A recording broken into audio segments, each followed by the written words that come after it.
नमस्कार। श्रीमन्नारायण। नारायण नमस्कृतं नरो चैव नरोत्तम देवी सरस्वती व्यासं ततो जयमुदीरयेत्। नमो श्रीकृष्णचन्द्राय नमो संकर्षणाय नमो प्रद्युम्नदेवाय निरुद्धाय नमो नमः। सभी को प्रणाम।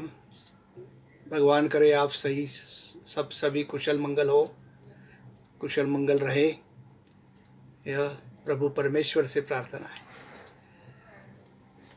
एस्ट्रोलॉजी के बारे में आज जो वो पूछ रहा है, एस्ट्रोलॉजी के बारे में कई सवाल खड़े हो रहे हैं।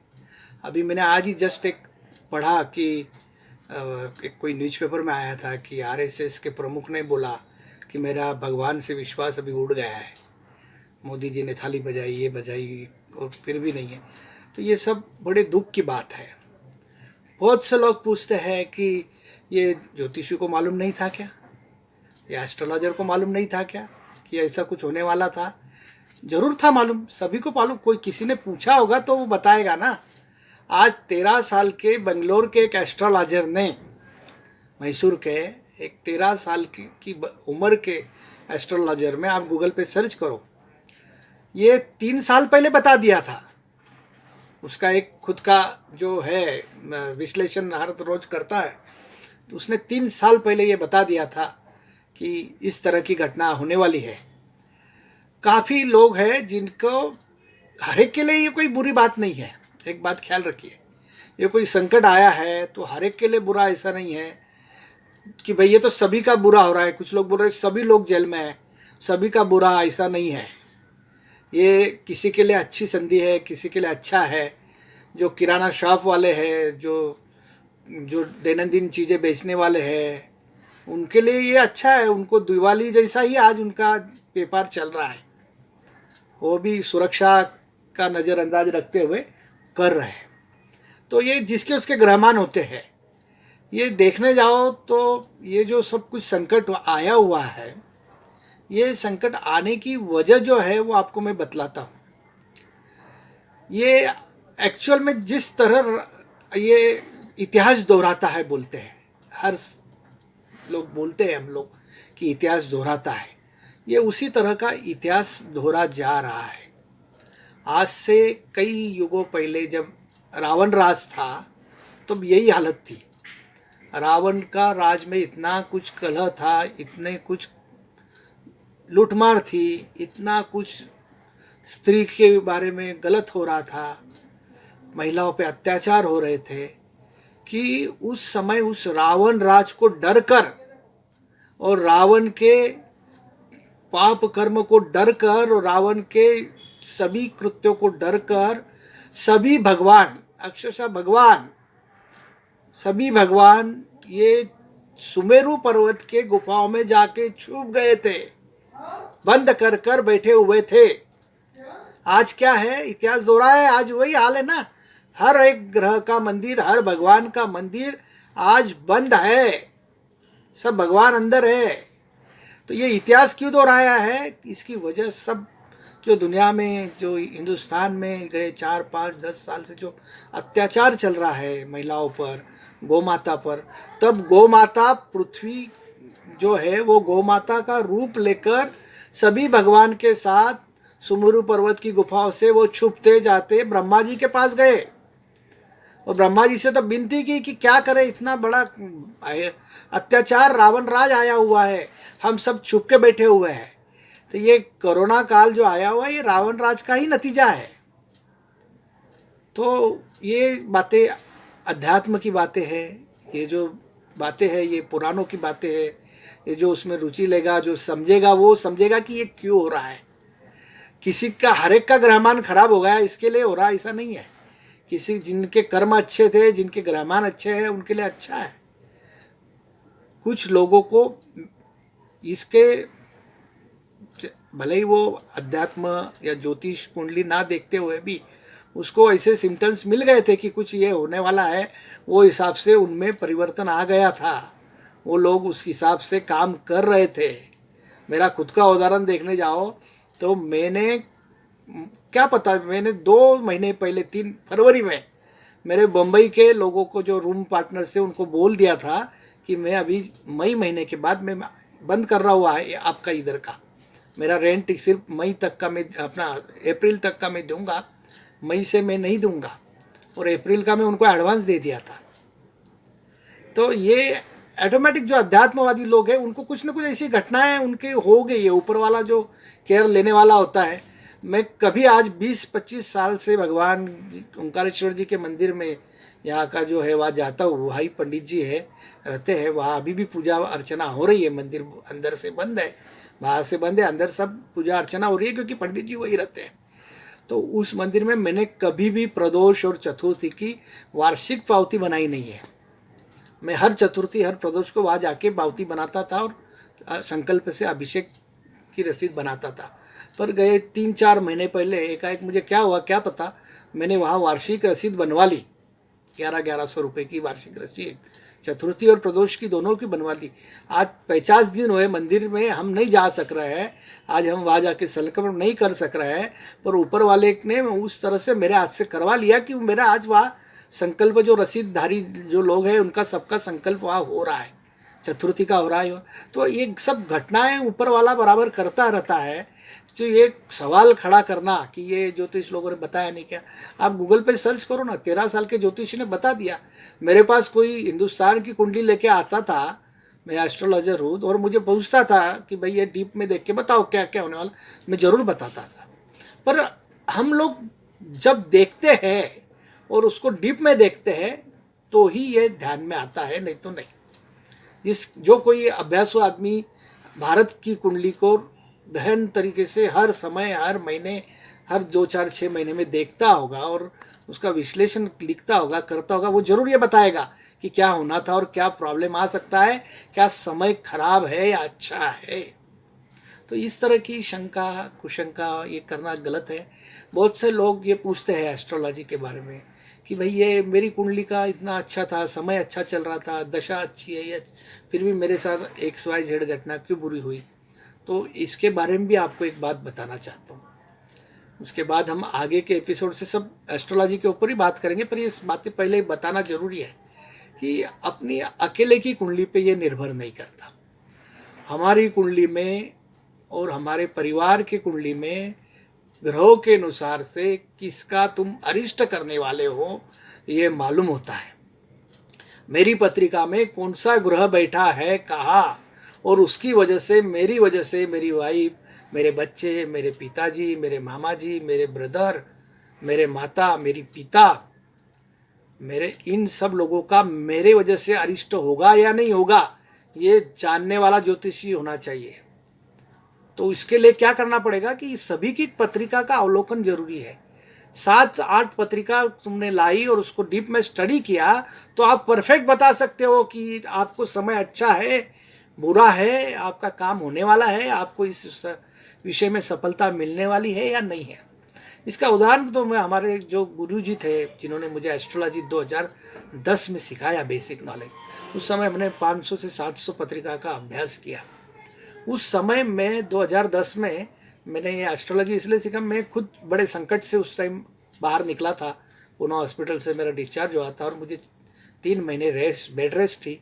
तो उस 3 महीने में मैंने जब ये अनुभव लिया वहाँ हॉस्पिटल में कि ये मेरे साथ भगवान ने किस तरह से मुझे ये कर दिया, तब मैंने ये अभ्यास करना चालू किया। और उस समय गुरुजी ने बताया था कि मैं आज 86-85 ईयर का हूँ, सिर्फ तुझे पढ़ाने के लिए आज रुका हूँ। मेरे को ये तब ऐतराज लगे, सब बोल रहा है ऐसा कैसे क्या बोल रहे, पर उन्होंने सब हकीकत भी सुनाई मुझे, वो बहुत बड़ा विषय होगा। पर उस समय हम एस्ट्रोलॉजी सीख रहे थे और मैं डेली सुबह 5 बजे मॉर्निंग वॉक को मेहरून तालाब है यहाँ पे वहाँ जाता था। बेल्ट था मेरे पेट पे फिर भी मैं जाता था और उस घटना घटती थी, उस सब जो कुछ बातें होती थी वो हम रोज़ गुरु के साथ शेयर करते थे, बातचीत चलती थी, रूटीन चलता था। पेपर में कोई कुंडली आती थी, एस्ट्रोलॉजी का कोई बाहर न्यूज आता था, आर्टिकल आता था, उस पर भी डिस्कस होता था। कोई बड़ा आदमी कुछ घटना घड़ी उस पर भी हम डिस्कस करते थे। तो उस समय उस मेहरून तालाब में मैं 5 बजे गया एक दिन और मैंने देखा कि वहाँ कुछ रिक्शाएँ खड़ी है, पुलिस की गाड़ी खड़ी है, कुछ पुलिस लोग खड़े हैं। अब मैं बोला यार हुआ क्या, कुछ तो भी चोरी वगैरह हुई होगी या कुछ दरोड़ा बिरोड़ा गिरा होगा।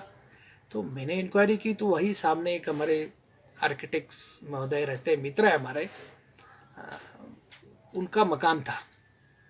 और वहाँ ऊपर एक रूम में उनका सबसे बड़ा एकलता एक लड़का, एक ही लड़का था उनको, सबसे बड़ा है एकलता एक लड़का था, उसने फांसी लगा के वो लटका हुआ था और वो सब पुलिस आई हुई थी।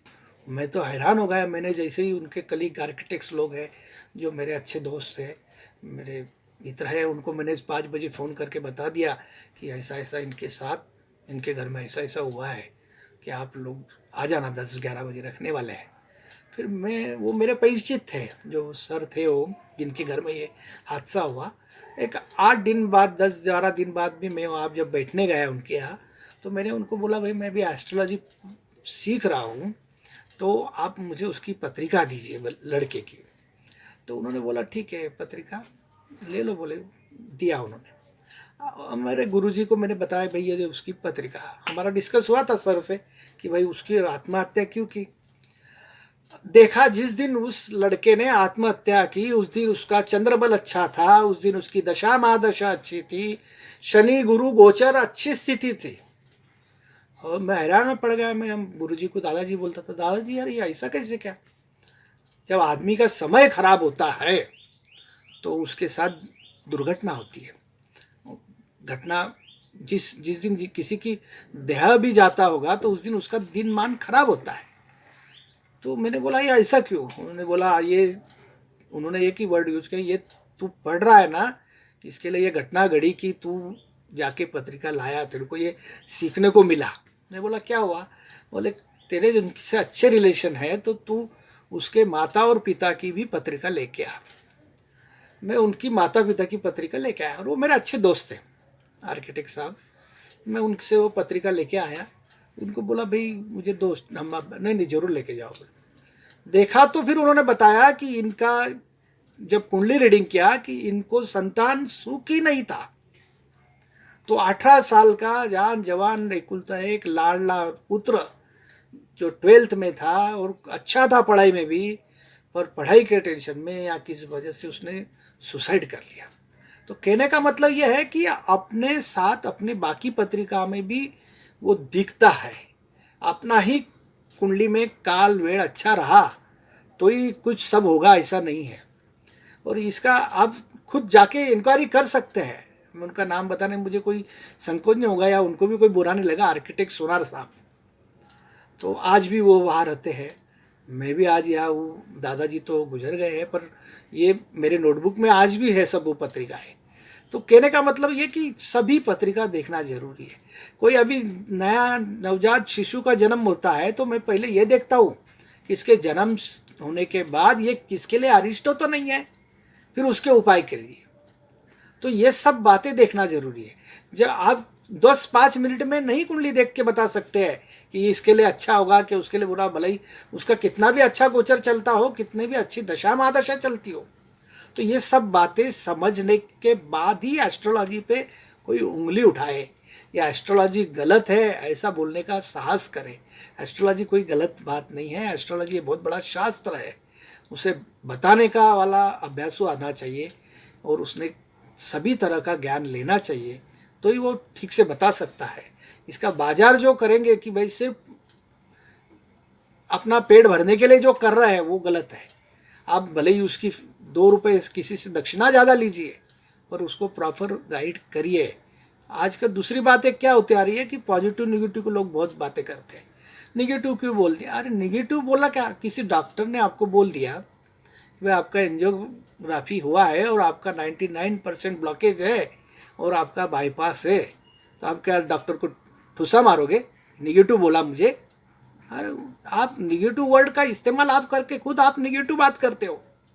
लोगों के किसी बात को निगेटिव मत समझो, उसको अलर्ट समझो, उसको पूर्व सूचना बोलो, उसको अच्छी बात समझो।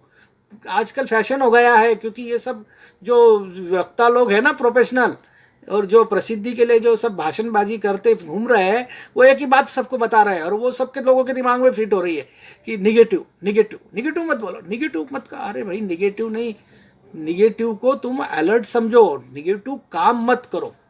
भारी तूफान आ रहा है और आपको पिताजी ने बोल दिया बेटा इतना, उसका पिताजी का एक्सपीरियंस है 50 साल का, 60-70 साल का, उसने देखे कई पावसाले, उसने बोल दिया बेटा इतने तूफान में तू जाऊ मत। तो आजकल क्या है कि वो निगेटिव पॉजिटिव का भी बहुत फैशन चालू है। कभी आपको निगेटिव क्या है और पॉजिटिव क्या है, ये आजकल जो चल रहा है ना, बाजारू लोग भाषण देते चल रहे हैं, लोग जो फैशन बन गया है, जो उठा बोलता निगेटिव मत बोलो, निगेटिव मत सुनो, निगेटिव थिंकिंग। अरे ऐसा क्या, निगेटिव काम मत करो, निगेटिव सुन लो, समझ लो, पढ़ लो। ऐसा रहा तो कल न्यूज़पेपर में कोई खबर बुरी छापेगा ही नहीं। निगेटिव खबर है क्यों पढ़ना, निगेटिव खबर है क्यों देखना। ऐसा नहीं है, कोई निधन वार्ता का वो कॉलम ही नहीं छापेंगे, क्या सुनना किसी की मौत की खबर। ऐसा नहीं है, निगेटिव आप उसको समझो मत, उसको आप अलर्ट समझो, उसको सूचना समझो, इन्फॉर्मेशन समझो। उठ सुट निगेटिव, किसी डॉक्टर ने आपको बता दिया कि एंजियोग्राफी का रिपोर्ट आया है आपके रिलेटिव का और वो बाईपास करना पड़ेगा, 99% ब्लॉकेज है, आप उसको ठुसा मारोगे कि निगेटिव सुना है हमको, निगेटिव बोला हमको। तो भाई ऐसा बात नहीं है, निगेटिव पॉजिटिव ये ऐसा सोचना नहीं, निगेटिव काम करो मत, निगेटिव को आप अलर्ट समझो। निगेटिव कोई भी बात को आप उसको निगेटिव है ऐसा समझना, ये आपका निगेटिव पना है, ध्यान रखो। आप निगेटिव है, निगेटिव सोचते हो, इसके लिए आप उसमें निगेटिव देखते हो, उसको आप अलर्ट करके नहीं देख रहे हो।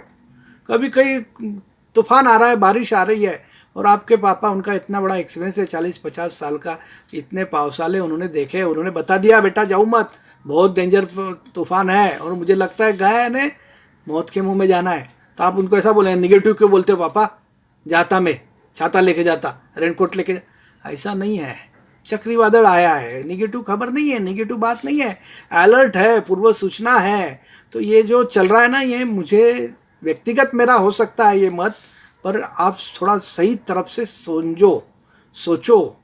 इस दुनिया में एस्ट्रोलॉजर आज देखने जाते हैं, बताते नहीं है कुछ भी। मुझे कई ये बोलते हैं कि नहीं, मुझे एक मेरे खास दोस्त ने बताया कि ऐसा बताते थे पहले कि भाई तू खराब हुआ उसका, तो उसको बोलते थे तू 15 दिन बाद आ, 10 दिन बाद। अरे ऐसा क्यों, ये शास्त्र है और शास्त्र का पूरा नॉलेज आपको है और आपको जब समझ रहा है तो आप उसको अलर्ट कर दो। उसका दिल कमज़ोर है या है, ये बातें देखो, मैं उसको अपनी भाषा में अलर्ट कर दो, भाई समय खराब है, बस टेक केयर। अब क्या ज़्यादा समय खराब क्या क्या नहीं, वो सामने वाले की हिम्मत देख के आप सोचो, पर इतना उसको ज़रूर बताओ भाई समय खराब है या नहीं है। मेरे जो काफ़ी सेलिब्रिटी जो क्लाइंट है ना मुंबई के, वो सिर्फ मेरे पास इसके लिए ही आते हैं कि भाई आप परफेक्ट बता देते हो कि गोचरी और दशा महादशा के हिसाब से। मैं लोगों को वही बोलता हूँ, जब समय अच्छा है आप कहीं भी पैसा डालो, कहीं भी काम करो, आप दूसरों का काम करोगे तो उसमें भी आपको फ़ायदा हो जाएगा। और समय खराब है तो दूसरों का तो जाने दो, अपना भी काम कुछ करने जाओगे या कहीं पैसा डालोगे, कुछ करोगे तो आपको कुछ भी होना नहीं है, लाभ मिलना नहीं है, मिला हुआ लाभ टिकना नहीं है। तो मेहरबानी करके ये सब बातों का ख्याल रखो। उसके बाद हम आगे ज्योतिष, एस्ट्रोलॉजी, मेरे अनुभव, ये सब बातें शेयर करते जाएंगे। लॉकडाउन है, समय है, उसका सदुपयोग लेंगे। अपना ज्ञान जो है वो मुफ्त में बांटने से कोई नुकसान नहीं होता है या किसी का फ़ायदा होगा। तो ऊपर वाला आशीर्वाद दे हमें कि हम अच्छा काम करते रहे, अच्छे कर्म करते रहे। नमो नमः नारायण। जय श्री राम।